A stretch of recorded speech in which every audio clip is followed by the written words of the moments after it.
Welcome back to Bullseye, and India have comfortably won against Pakistan. A comprehensive win, a stellar performance with both the bat and ball. The captaincy was absolutely spot on. In fact, all accolades going towards Rohit Sharma's way. India won the toss and elected to field first. A few tongues were wagging, and many were also suspect of why they were doing something this way. Ahmedabad, known to be a belter, wasn't so much of a belter today, but the commentators did feel that 280 or 300 was in store even on that wicket. The way the new ball bowlers started giving nothing away, particularly Jasprit Bumrah, as I have mentioned in the previous video too, does give me the same impression of Glenn McGrath running in, hitting the right lengths and lines, not looking at the wicket for any kind of help or lateral movement, just following a disciplined protocol of bowling at that 3/4 length where it isn't available for the drive and neither can the batsman go back. There and thereabouts on the off stump, kept running in, didn't give anything away, not too many loose balls on offer either. That start, though they didn't lose a wicket, they had only 20-25 runs on the board in the first 6 or 7 overs, which is why the pressure kept adding on and finally something had to give way. You saw Abdullah Shafiq come into some splendid form in the last game after that big 100, but he couldn't do much because the bowling was right in the channel, not too many loose deliveries again, and the pressure was mounting. The captaincy is something that we need to speak about repeatedly. Something about Rohit Sharma's captaincy that is not spoken about much and probably not on the same pedestal as an MS Dhoni or Virat Kohli. I beg to differ on that front, not just in this game, but being the white ball legend that he is always sometimes in a position to pull off some calls which some other captains not often do so. For instance, today, he did keep Bumrah and Siraj away after the first 7-8 overs, and when Hardik Pandya's first over went for a few runs, got Kuldeep Yadav into the attack really quickly. But somewhere in between, when that partnership between Babar Azam and Mohammad Rizwan was flourishing, he brought Siraj back and got that crucial wicket of Babar Azam just then. How would you think of something of that move, that caliber, where he comes in just the second over, he gets that breakthrough?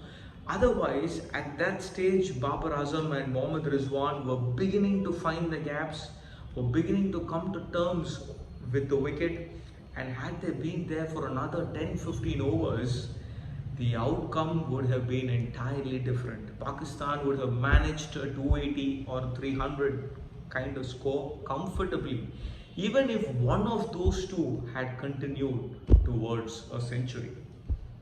But then after Siraj, Kuldeep Yadav's masterclass again.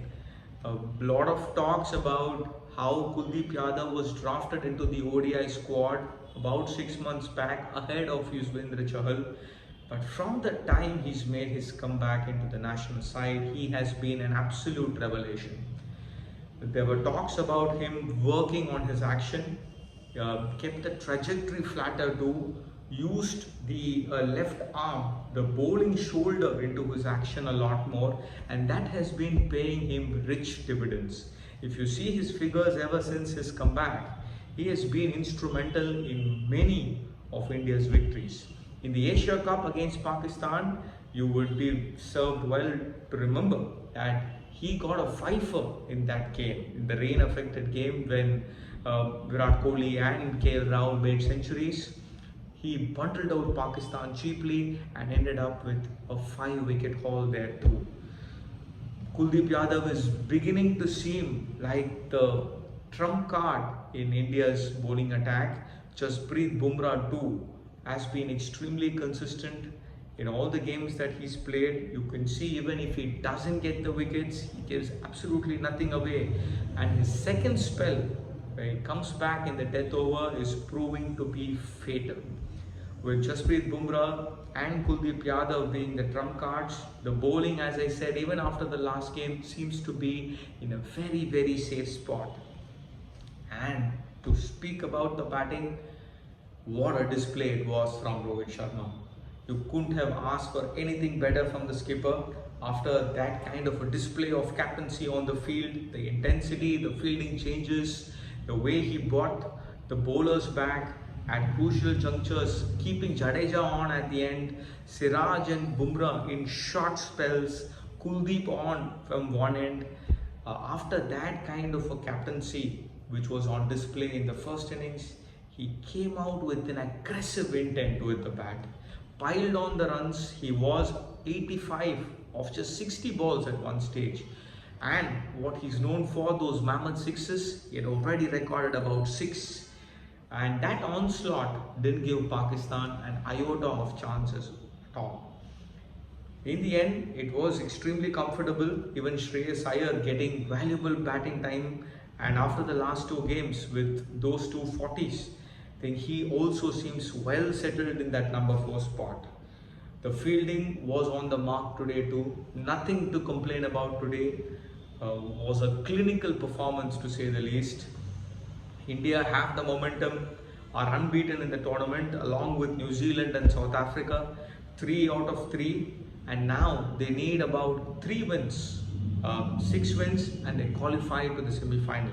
7 wins would guarantee a spot, but even with the net run rate that they have, 6 wins should see them qualify to the semi-finals.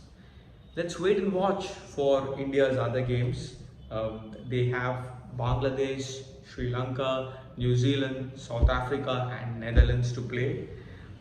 They won against the 2 big teams, Pakistan and Australia, who are also likely contenders to make it to the semi-final, which is very good news indeed. And after such a clinical performance in all departments of the game, there is a lot of heart to take home for India. The skipper Rohit Sharma too, where he shone with both his captaincy and with the bat. Stay tuned, keep subscribing, keep liking, keep commenting to spread the word, and we will see you in another episode of Bullseye with more views, more stats, more analysis and more opinion.